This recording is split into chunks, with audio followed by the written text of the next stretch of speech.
اور نور الحق صاحب نے یہ کہا کہ جی یہ تو علماء و مشائخ سے زیادہ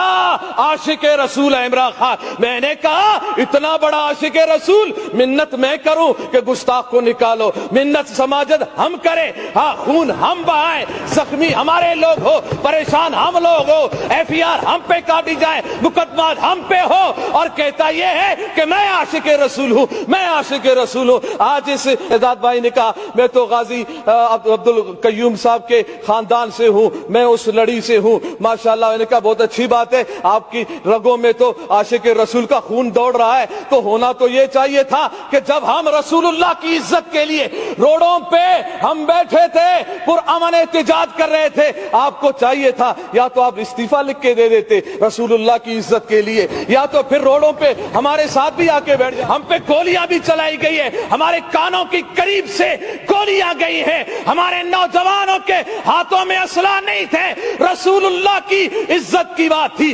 زبانوں پہ رسول اللہ کی وفاداری کی بات تھی. ہم ادھر احتجاج کر رہے تھے, پرامن احتجاج کر رہے تھے, روڈوں پہ بیٹھے ہوئے تھے, قرآن خوانی ہو رہی تھی, نعت خوانی ہو رہی تھی, رسول اللہ صلی اللہ علیہ وسلم کی تعریف و ثنا ہو رہی تھی. ہاں اگر برا کہا جا رہا تھا تو گستاخان رسول کو برا کہا جا رہا تھا, ان کے حامیوں کو برا کہا جا رہا تھا. اگر برا لگنا تھا, گولیاں چلانے تھی تو ان پہ گولیاں چلاتے, ان پہ ظلم ڈھاتے جنہوں نے گستاخی کی تھی. مگر تم نے وہ طاقت ہی نہ رہی, نہ تم میں وہ سمت رہی, نہ تم میں وہ رسول اللہ کی محبت کی اصل جھلک نظر آئی کہ تم نکال دیتے, تم کہہ دیتے کہ نا نا نا نا, جس نے رسول اللہ کی گستاخی کی ہے ہم اس کو برداشت. سینوں پر گولیاں کھاتے ہوئے دیکھا ہے,